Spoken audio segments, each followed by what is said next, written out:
Imagine waking up and your breath is a cloud of ice inside your own bedroom. Your water jug is a solid block. Your fingers are so numb you cannot feel them gripping the blanket. The fire has died. Outside, the snow is not falling, it is attacking, driven sideways by a wind that screams across the frozen landscape. The temperature is 40 below zero. You have no furnace, no radiator, no electric heater, no gas, no modern technology at all. You are an ancient human, and you have to survive this day, and the next, and the next, for 4 more months until spring. How do you do it? This is not a hypothetical question.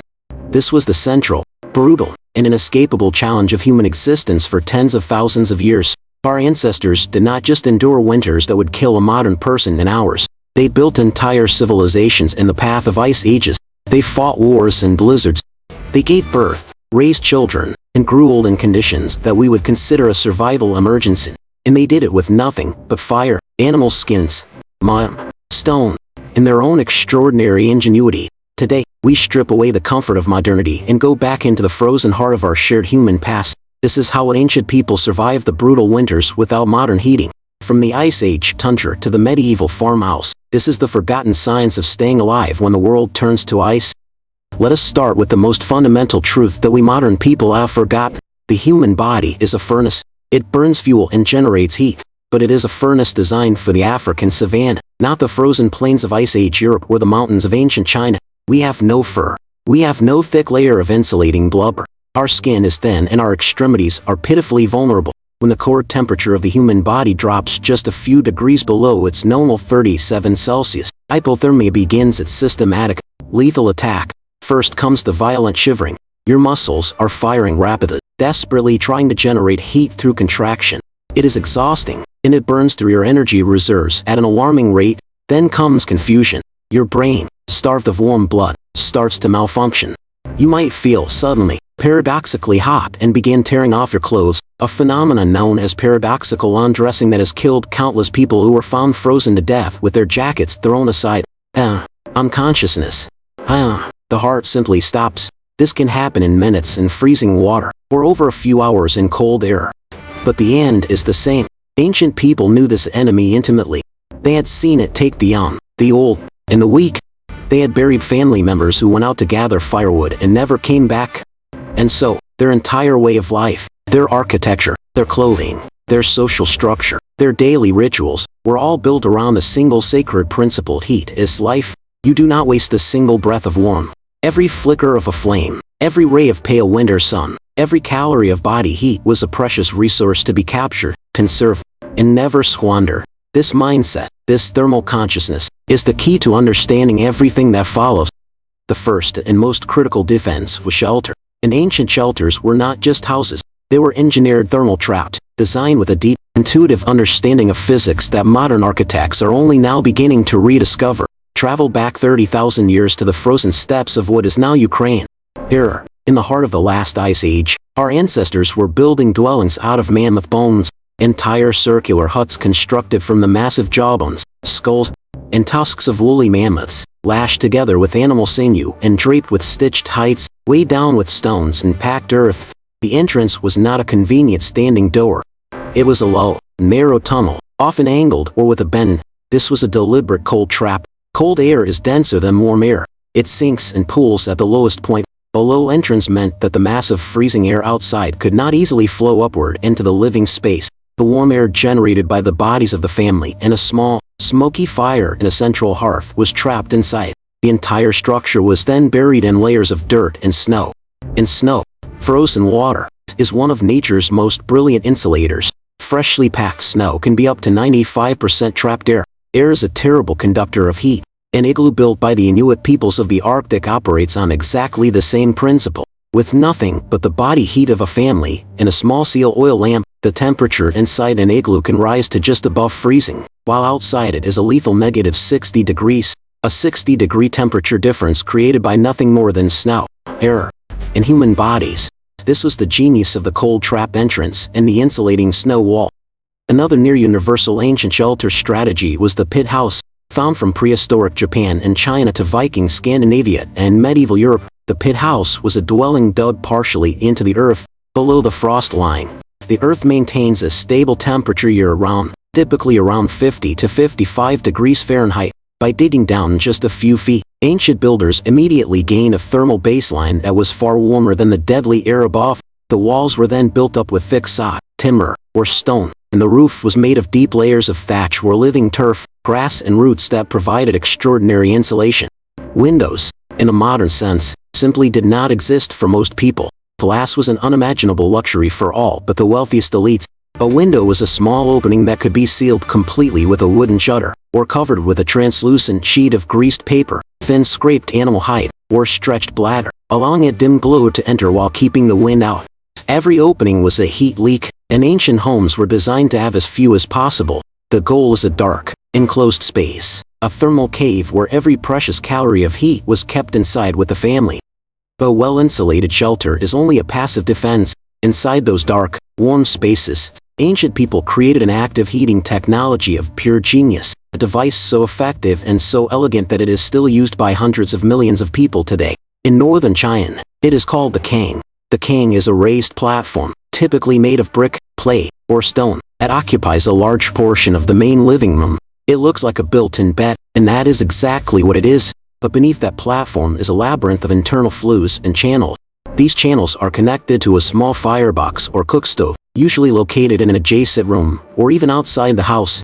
The family prepares a meal. They boil water. They light a small, slow-burning fire of straw, dried animal dung, or coal dust. The hot smoke and combustion gases from that cooking fire, instead of being wasted and vented directly outside, are forced to travel through the labyrinth of channels underneath the kang platform. The dense thermal mass of the bricks or clay absorbs the heat from the smoke, and then, because clay and stone have high specific heat capacity, they release that stored heat slowly, gently, and continuously over many, many hours. Long after the original fire has died out, the family spreads thick felt mats, quilt, and furs on top of a warm platform and sleeps directly on it. The heat is radiant, warming the body by direct contact, the most efficient form of heat transfer. The kang was the people's heating system. It was peasant technology, scalable to any home, running on the cheapest available fuel, and seamlessly integrated with the essential daily task of cooking. Every fire served a double purpose.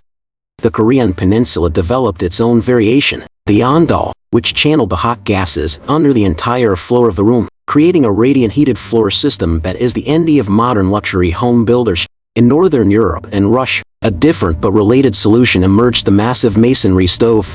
These stoves, sometimes occupying a quarter of a room's footprint, were built from stone, brick, or decorative tile. A very hot, fast-burning wood fire was lit inside the stove once or twice a day. The thick masonry absorbed the intense heat of the fast fire and then radiated it out slowly and evenly for 12, sometimes 24 hours. The exterior of a well-built masonry stove never becomes dangerously hot to the touch. Instead, it provides a steady, gentle, all-encompassing warmth that fills the entire room. The top of the stove was the warmest spot in the house, the coveted sleeping platform for the elderly, whose old bones ached in the cold, and the favorite refuge of the family cat. These stoves were the heart of the home, often beautifully decorated with painted tiles depicting religious or folk scenes, and they were tended with care and respect, for the fire within them was the life of the family. But even the most perfect shelter is only half the battle. The other half is what you wear on your body. Ancient clothing for winter was not about fashion. It was a science. It was a carefully engineered personal microclimate system based on the principle that still guides Arctic explorers and mountaineers today: layers and trapped air. The goal was never one giant, heavy garment. The goal was multiple layers, each trapping a thin film of still, warm air between them. The innermost layer, against the skin, was almost universally linen or a lightweight, soft wool. Linen has a crucial property: it wicks moisture. The great hidden killer in extreme cold is sweat. If moisture accumulates against your skin, it destroys the insulating value of your clothing and conducts heat away from your body up to 25 times faster than dry air. The linen shirt moves sweat to the next layer, keeping the skin dry. The next layer was the great miracle fiber of the ancient world: wool. Wool is warm even when soaking wet. It is naturally flame resistant. It breathes. It can absorb a third of its weight in water without feeling damp. A thick, densely woven wool tunic was the universal garment across the ancient world, from the Roman legionary shivering on Hadrian's wall in northern Britain to the Saxon farmer in his frozen fields. The outer layer was the shell. This was typically leather, treated with oil or animal fat to make it windproof and water resistant, or animal fur, worn with the fur facing inward for maximum insulation or outward for maximum protection against driving snow. Fur is not just a covering. It is a composite material. The dense, soft underfur traps millions of tiny air pockets. The longer, stiffer guard hairs on top shed snow and block the wind. Different furs had different properties. Sheepskin with the wool still attached was common and effective, but the gold standard of Arctic survival, then and now, is caribou or reindeer hide. Each individual hair of a caribou is hollow, providing an additional internal layer of trapped air insulation that is astonishingly effective. A well-made caribou skin parka is so warm that a person can sleep directly on the snow in temperatures of 40 below zero and survive. And then there are the extremities, the fingers, the toes, and hairs, the nose. These are the body parts most vulnerable to frostbite, and ancient people protected them with desperate care. The universal solution for hands was the mitten, not the glove. Fingers kept together share and conserve heat far more effectively than fingers isolated in their own compartments. Socks were made of felted wool or strips of soft animal skin wrapped around the foot. Boots and shoes were stuffed with insulating materials that could be easily replaced when they became damp. Dried sedge grass, soft moss, animal hair, even feathered. The feet were a constant battleground against moisture and cold, and daily care, changing and drying the foot wrappings, massaging the feet to promote blood flow, was a survival ritual. But what happened when the fire went out? When you had to leave the shelter and face the stone directly? The ability to make fire on demand was a magical, life-saving skill. A fire-starting kit was not a camping accessory. It was a survival tool as essential as a weapon or a water skin. It consisted of a steel striker, a piece of flint or other hard, sparking stone, and a waterproof container of tinder. The tinder was a precious, carefully prepared material: charred linen cloth, dried horseshoe fungus, fine wood shavings, or even a bird's nest, material that would catch the smallest spark and hold it, nurturing it into a flame. This kit was kept in a sealed leather pouch and worn directly against the skin, under all the other layers, so that the body's constant heat kept the tinder absolutely, life-savingly dry. A person caught in a blizzard without the means to make a fire was a person already dead. Fire meant water. It meant the ability to melt snow. Dehydration in winter is a constant, stealthy threat. Fire meant the ability to warm food and drink, and the caloric demands of winter were ferocious. The human furnace, when exposed to constant cold, burns fuel at an astonishing rate. Roman legionaries on winter campaign were issued double rations. Early 20th century Arctic explorers were shocked to discover they needed to consume 6, 7, even 8,000 calories a day simply to maintain their body weight. Ancient winter diets were therefore rich in fat, the most calorie-dense macronutrient. Fatty meats, preserved fish, rendered animal fat, lard, and tallow were prized above all else. The steppe nomads and, independently, the indigenous peoples of North America invented a near-identical survival food: a concentrated mixture of rendered fat, dried powdered meat, and sometimes dried berries. This was the original energy bar, pemmican.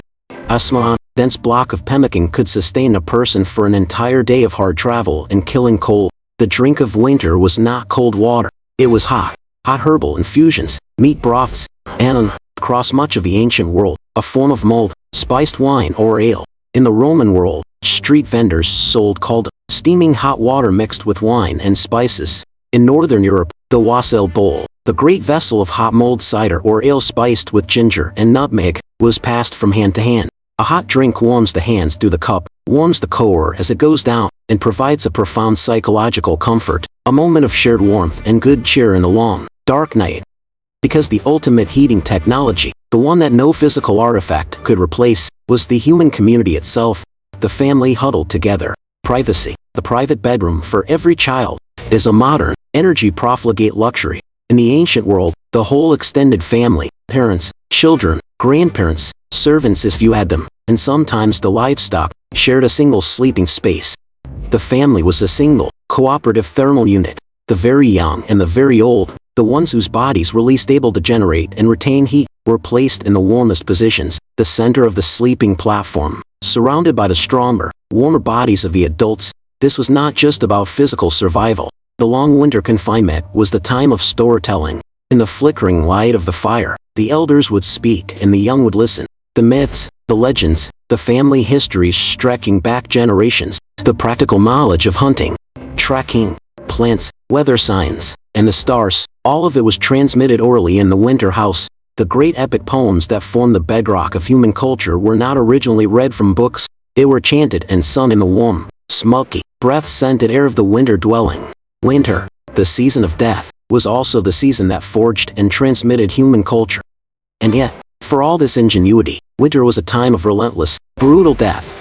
The cold was a predator. Frostbite was not a temporary discomfort, it was the literal freezing and death of tissue. Fingers and toes turned black and hard, the flesh died and became gangrenous. The only treatment in the ancient world was amputation, a swift, brutal cut with a saw or a hot blade, without any anesthetic beyond perhaps strong drink. Infection often followed, and death from septic shock was common. The winter house, for all its thermal brilliance, was a breeding ground for disease. The constant smoke from a hearth, however necessary, was a respiratory irritant that caused chronic lung disease and made the population vulnerable to pneumonia, influenza, and the slow, wasting death of tuberculosis, consumption, which thrived in the dark, crowded, and poorly ventilated spaces. Infant mortality in winter was staggering. The old, were taken. This is why, in virtually every ancient culture, the winter solstice, the shortest, darkest day of the year, was a moment of profound spiritual significance.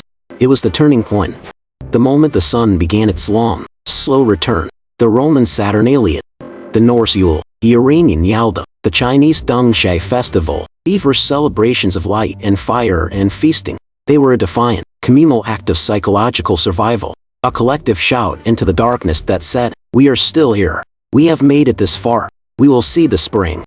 So I want you to do something right now. Wherever you are, feel the warmth of the air around you. Hear the gentle, unconscious hum of your heating system. This warmth, which you did not have to gather fuel for, did not have to light a fire for, did not have to huddle with livestock to share, is the single greatest luxury in the history of the human species. It is a miracle that billions of our ancestors, stretching back into the deep ice of prehistory, could not have dreamed of. The next time you adjust your thermostat, the next time you grumble about a draft, remember the mammoth-bone hut with its low, frozen entrance. Remember the family sleeping on the warm clay of the kang. Remember the caribou skin parka and the fire steel carried against the skin. Remember the shared cup of spiced wine and the stories whispered in the dark. We are the descendants of the ones who survive. The cold is the anvil upon which our resilience was hammered out. Our ancestors did not just survive the winter. They mastered it. And their mastery, their quiet, stubborn, brilliant refusal to freeze, is written into our very bones. Thank you for watching. If you made it to the end of this frozen journey, you are a true survivor. Please like, subscribe, and leave a comment. Tell me what you found most surprising, and I will see you in the next one. Now go, and be grateful for your warmth.